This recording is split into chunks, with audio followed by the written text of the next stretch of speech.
This video is sponsored by nobody. Nobody sponsors these videos, unfortunately. At least not yet. Anybody that wants me to do a paid promotion for their videos, go ahead and hit me up. Call me anytime. But that's not what I'm here to talk about. What I am here to talk about is what I usually do at the end of the videos. You see, we are about a little over 40 people away from hitting 4,000 subscribers, which is pretty good for our channel, considering that we've been on this slow grow over the last couple of years. But it's a step in the right direction. But if you do really like these videos and you want to see more of them, any of these videos on our channel in particular, please go ahead, hit the like button, hit the subscribe button, and also hit the notification button. And also do the same thing over on our other channel, the Reviewing Network Live, which is also slowly growing as time goes on. Do the same thing over there. Hit the like button, hit the subscribe button, hit the notification button if you can. So just wanted to get that out of the way since we're that close to 4,000. We're currently at 3,959 as of the day I'm recording this, which is September 10th, at about near 11 o'clock at night. So please, like I said, like, subscribe, hit the notification button if you want to see more videos, and also give this video a thumbs up if you want to. So, with that said, on with the show.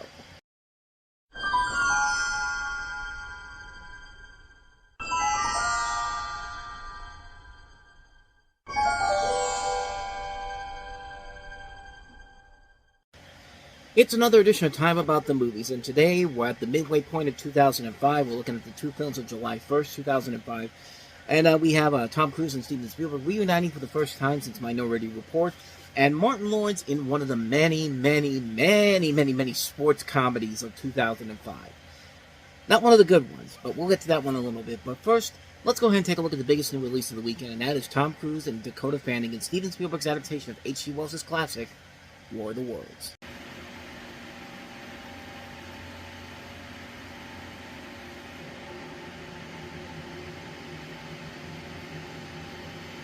No one would have believed in the early years of the 21st century that our world was being watched by intelligences greater than our own.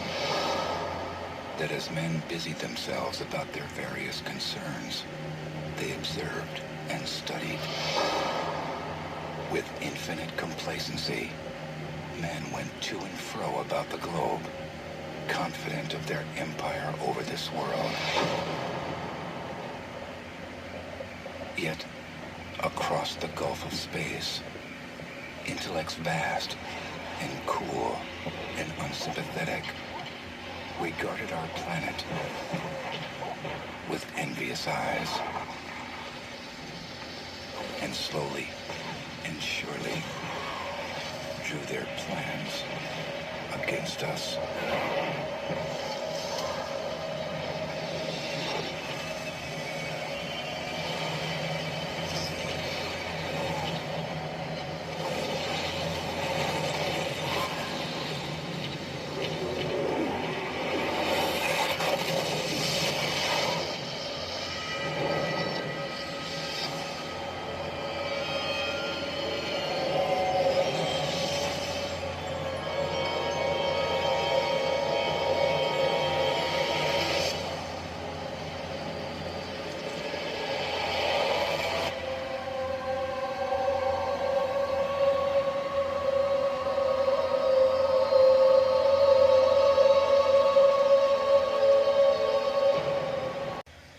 I love that trailer and all, but I gotta interject about the way that the trailer ends, with all the people coming out of their houses and just looking at the sky like, oh, it's beautiful, it's amazing, and it's just like, yeah, it's amazing, but if I'm seeing something like that in the sky, and it looks like it's very, very deadly and serious, I'm getting the hell out of here. I'm getting the hell out of there. I'm not looking at this and going like, oh, it's beautiful, and then just everybody dies because they're just too stupid to run.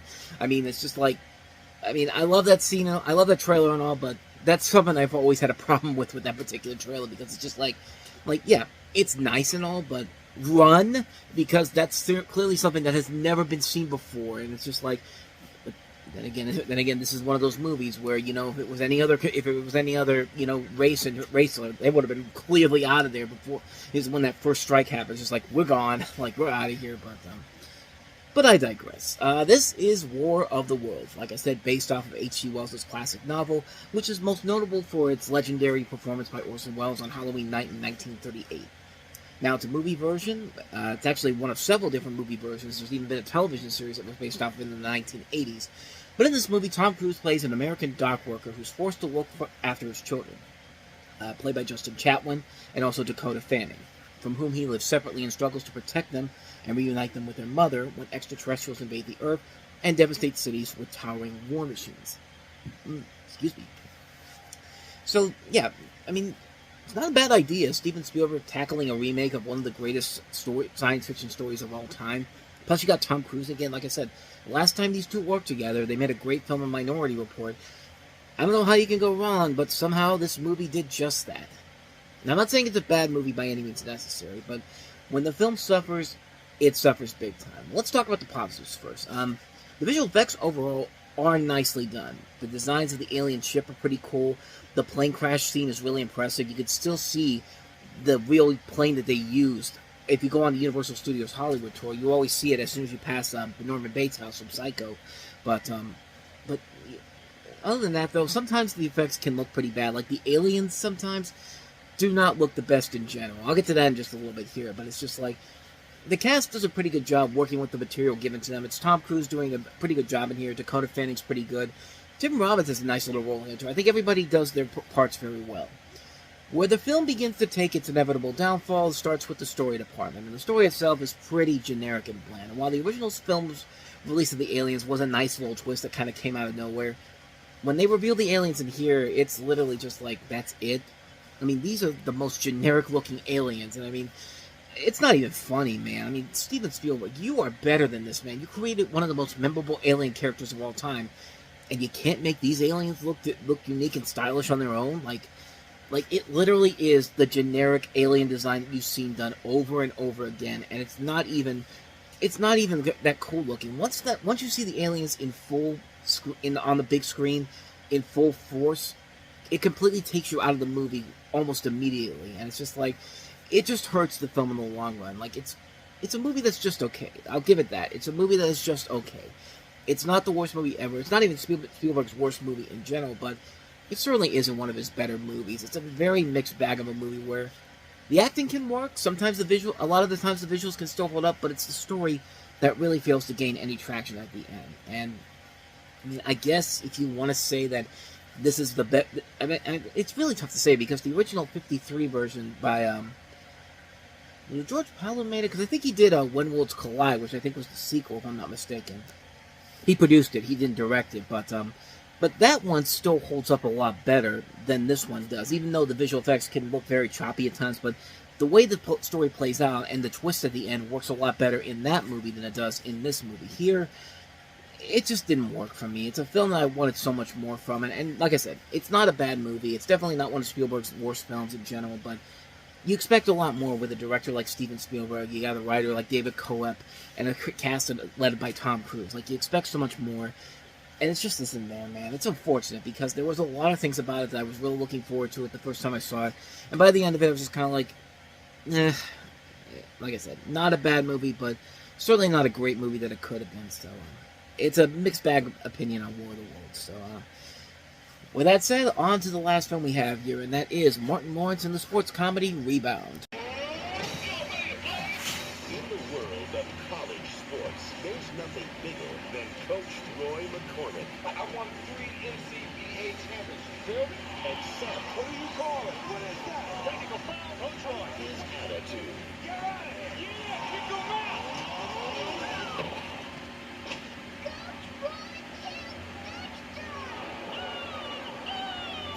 You're officially banned from coaching.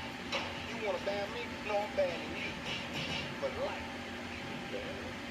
Now, Can I please have your autograph? to get back to the top, Wait, that's my car. That was your car. It's part of your endorsement deal, and that's been terminated. I still think you're very nice. you'll have to return to the middle. It's your old school. Oh, almighty fun. You're telling me Coach Roy wants to coach you. Can I get the pump?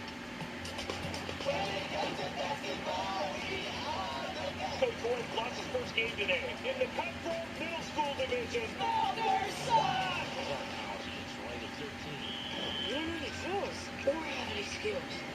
You got to be brave, get mean, get bad.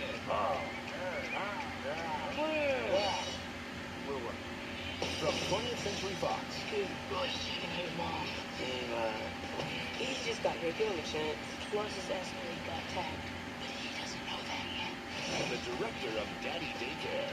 Hi. He's shy. Who's your friend?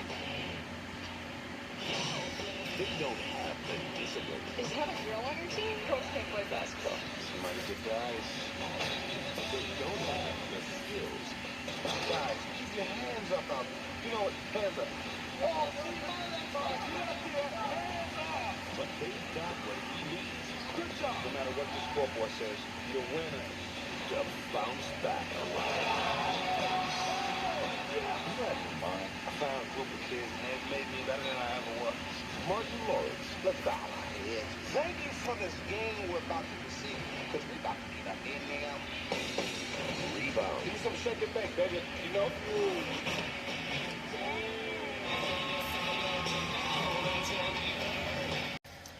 I think that trailer pretty much sums up everything wrong with this movie, from the bad dated jokes, like, you're telling me Coach Roy wants to coach here? Am I getting punked? Because it's 2005. Punked was a hit in 2003, so already then it was dated. But the jokes just aren't funny, man. Like the whole thing, like, you're banned from coaching. Well, I'm banishing you for life. Can he ban us? Like that, and then the scene where he's signing his autograph, and then the car gets taken away. It's just like this whole movie is just so bad. And well, I'll tell you the plot about it, because I don't think I really need to tell you more about it. But Martin Lawrence stars as a disgraced college basketball coach who returns to his old middle school to coach the boys' basketball team. Will they become champions? Of course they're going to be champions. And even if they're not, you're supposed, because this isn't the bad news. I should say this isn't the Bad News Bears, where the team eventually loses, but they still feel like a much better team than the winners of that. We'll get to that a little bit later in the month, because we have the remake coming up. But this movie, this is bad. This is really, really bad. The jokes in that trailer alone should be everything you need to know about how bad this movie is. And I saw this in theaters back in the day. Didn't mind it back then, but as time has gone on, I've realized that, not a good movie. Not a good movie whatsoever. This is probably one of Martin Lawrence's worst movies he's ever done, which says a lot. I mean, something like Black Knight is a bad movie, but Black Knight had an idea to it. There was an idea of what they wanted to do with it. Let's take this black comedian from modern times and send him back into period times. That movie was at least trying. This is not. I mean, this is a movie that is just so by the numbers. It's so bad. It's so poorly put together. It's not even funny, man. Like, this is a movie that is just so lazy, and I mean lazy. Like, this is one of the most inconsistently poorly put together films I have ever seen. Like, this is a lousy film with too good of a cast that's in this movie. I mean, Martin Lawrence is one thing. Wendy Raquel Robinson's another. Breckin Meyer, Horatio Sands, Megan Mullally, Patrick Warburton. You got Alia Shawkat in here. You saw Laura Keitlinger. Just a lot of talented people in this movie. There should be a much better movie here, but it's just not there, man. This is just a film that's so by the numbers. It doesn't even try to do anything funny or clever with it. I mean, like I said, there was a ton of sports comedies released in 2005, but let me tell you something. This is the bottom of the barrel. This is easily the worst one. Even a movie like The Ringer, with Johnny Knoxville having to tend to be retarded, to get into the Special Olympics. I mean, that sounds like the worst idea ever, and yet that movie has more enjoyable factors to it than anything in this movie. I mean, that movie, we'll get to that at the end of the year, but that one's one of those movies that should not work, and yet somehow it does. This one, no, not even close. It's just poorly put together. It's a film that is so lazy in so many different levels. Like, there's much better sports comedies that came out that year are much better. Kicking and Screaming. The Bad News Bears remake we'll get to. The Longest Yard, which we talked about a couple weeks ago. Just so many better movies out there than this garbage right here. And this is garbage. Like, this is a lazy, lazy film. And for Martin Lawrence, this is up there with some of his worst movies he's ever made. I would say it's probably his worst film ever, but then again, we haven't gotten the College Road Trip yet. But that's one I've never seen before, so I have to get ready to look at that one when we get to 2008. But I'm sure that will be up there high on the list, if not worse than this. But we'll get to that when we get to that level. But yeah, this movie is pretty bad. Avoid it like the plague. Not good. Rebound. Not a good movie at all. And so with that said, we wrap up another edition of Time About the Movies. When we meet next time, we'll take a look at 2 more new movies, including The Fantastic Four, the one directed by Tim Story and featuring Jessica Alba as the Invisible Woman, Chris Evans as the Human Torch, Ian Grufford as Mr. Fantastic, and Michael Chiklis as the Thing. Plus, we also Julian McMahon as Dr. Doom. And somehow, it's still better than any other Fantastic Four movie we've gotten since then. But that could change next year, of course, with the next film. But we'll talk more about that next time around. But we also have Jennifer Connelly and John C. Reilly in the horror film Dark Water. So we will take a look at both of those movies on the next episode. But until then, thank you so much for watching. And if you want to see more videos like this, please hit the like and subscribe button. And also don't forget to hit the playlist on the next page. Check out the previous episode. Like I said in the beginning, we're closing in on 4,000 subscribers. We've actually added subscribers since I posted that, since I worked that video into the beginning of the show. Please keep doing that. Hit the like button, hit the subscribe button, hit the notification button so you get updates. And sooner we hit 4,000, sooner we have, yeah, toy boat.